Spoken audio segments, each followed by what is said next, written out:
Hi everybody, Chapter 7. If ordinary school were still on, the last day of winter term would be spent watching movies, exchanging stupid little gifts and gossiping.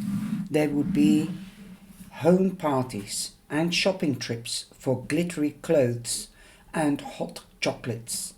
In town, instead, school ends the next day after yet another conspicuous absence from Lorna McKeon and email from Miss Harris. Well done, girls, on finishing out this term. Under exceptional circumstances, please enjoy the break and I will see you all in the new year. I close my laptop and school is done. All that is left of my academic career is the 3 months between January and April, and then study month, and then leaving certificate, and then nothing. Our homework journals have a directory of class phone numbers printed at the back, all of them landlines. I find McKeon number easily, but I dawdle from a long time before dialing it. We are all, after all, not friends. Eventually, I give in. The phone rings. A long time before anyone picks up, which doesn't mean anything, I remind myself. Sometimes I forget that we have a landline and I have to go looking for it when it rings. Hello, it's a man's voice, a dad's voice. Hello, is Lorna there? I asked as naturally as possible. Who's calling? This is, I stall. Remember the newspaper again. Veronica Talbot. I cannot believe that this is the fake name my brain reached for. It's so obvious, patently fake, that I can feel Mr. McKeon's disbelief echoing down the line. It's Ronnie, I say, trying to recover. From school. Ronnie, from school. Lorna isn't here, Mr. Keon says bluntly, fully convinced that I'm trying to waste his time. I hear another voice then, a woman in the background. A dim, who's that? Someone for Lorna. Mr. McKeon half covers the receiver. Some silly girl asking for Lorna. And then, well, she might know something. My blood chills. So Lorna's not sick then. I hear the bash of plastic, the sound of hands, then the woman's voice. Hello, are you a friend of Lorna's? I hesitated. We just go to school together. We are working on a project and she hasn't been online the last few days, so I thought I would check in on her. Mrs. McKeon seems to realize that I don't have anything new and suddenly becomes strangely defensive. She's staying with family, she says abruptly. I'll tell her you called. And she hangs up. It's all very jarring and I sit for a minute feeling queasy, strange, unsure. The conversation even happened. Text me Nuella. Lorna McKeon, girl from our school. I think you need to add her to the list. Nuella takes a long time responding. Then she says she's the second person I've added today. My skin prickles with an itchy tightness, an irritable dread, a sense of that things are happening but not in the order I can understand. The children are pulling strings so subtly that I'm having trouble differentiating between what is a string and what is just atmosphere. I remember Fiona's comment about when you have a hammer, everything looks like a nail. Lorna could be doing anything. She could have run off with a boyfriend for all I know. The newspaper article could just be a human interest piece, if a somewhat tacky one. Rue's single review is probably just evidence of Rue being talented. This, I realize, is in many ways worse than being drained and poisoned and bewitched.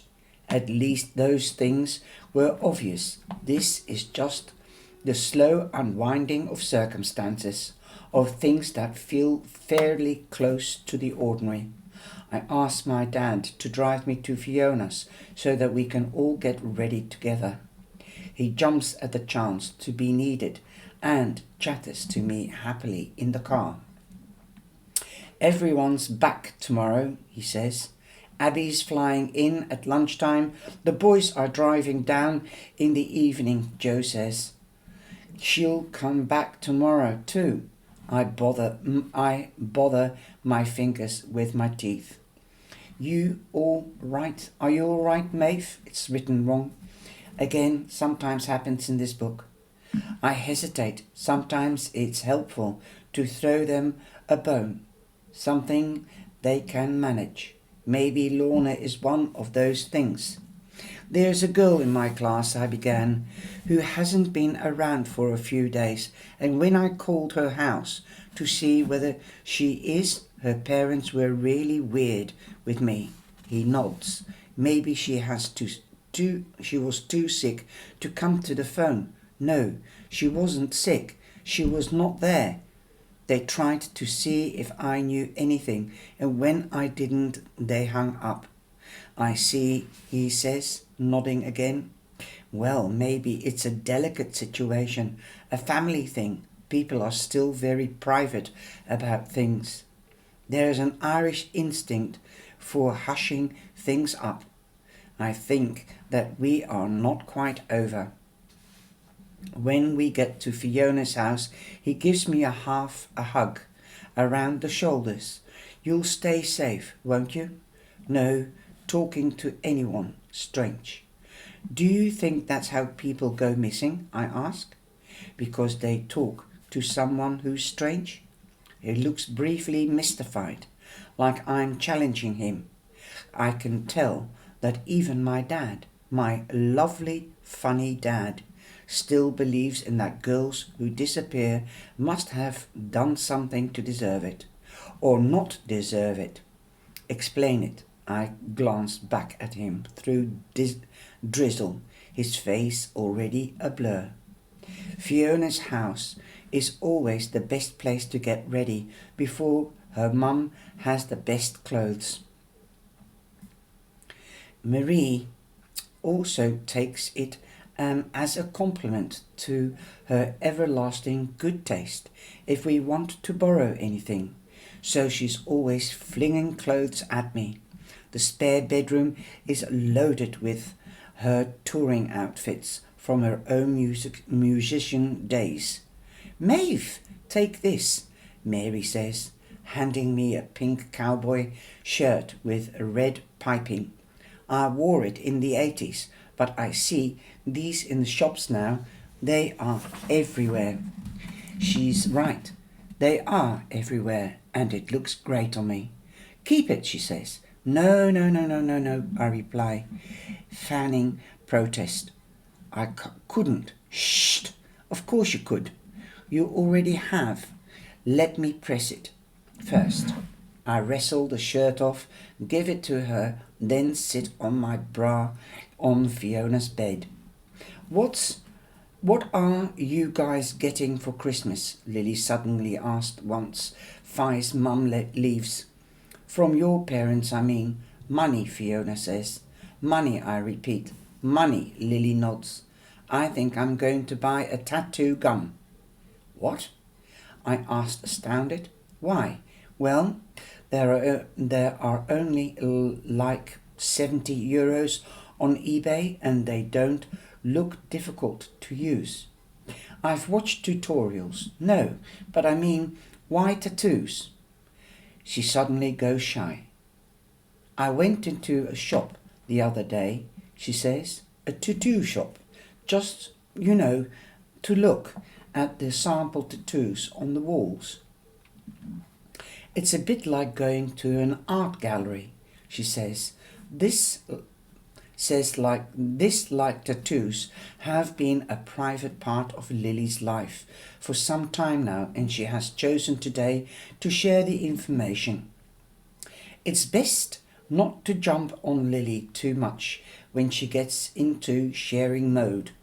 It comes rarely enough, so you just need to wait for her to tell you more. One time I was in there and the guy let me watch him tattoo someone. It was a big piece, a back tattoo, and he let me just pull up a stool and watch. I tried to prevent myself from asking, and when exactly did this happen? So instead I just nodded and say nothing. And, watching the ink flow through the needle and then it getting transferred onto the skin and hearing the buzzing.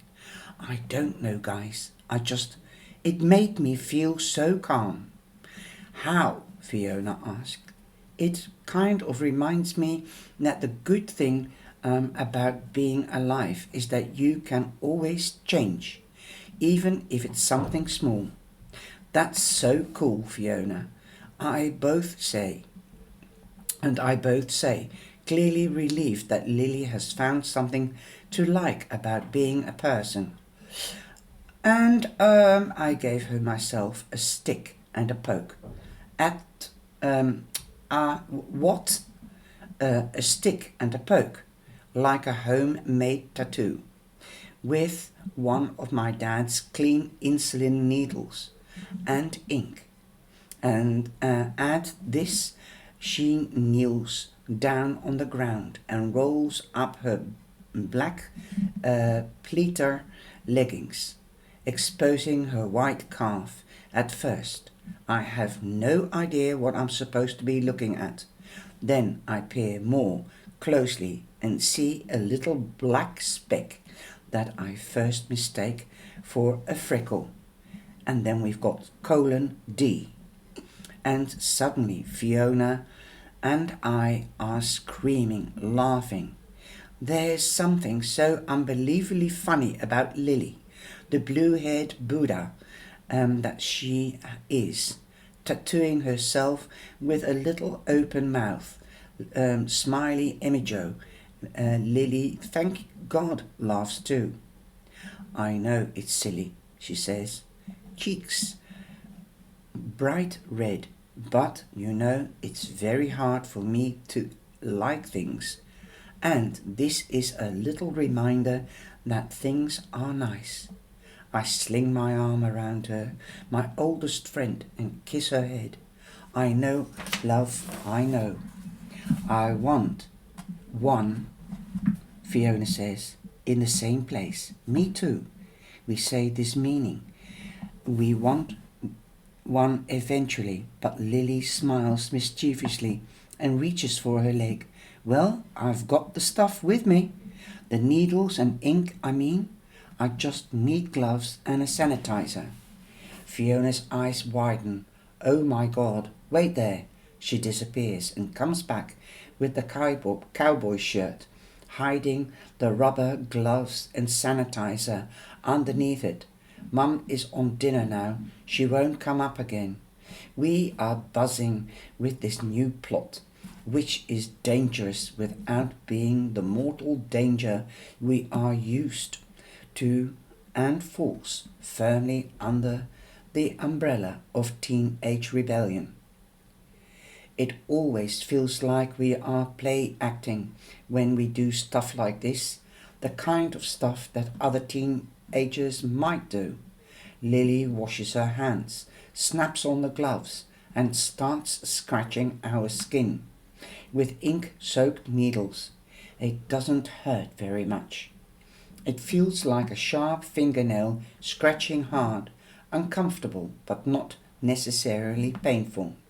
We line up our ankles, our stupid D tattoos, all grinning away moronically at each other. We cannot for the life of us stop laughing. If we were real witches, I say to Fiona, we would all be getting pentagrams tattoos. Or tarot symbols, wands, cups. But no, I reply, just these dumb little guys. Fiona shrieks with joy, catching sight of her tattoo again in the full-length wardrobe mirror. I love these dumb little guys. And despite everything else that's going on, it's not a bad way to begin the school holidays. And that was chapter 7. I hope you enjoyed it. I'm going on to chapter 8 and I'll see you there, hopefully. Take care.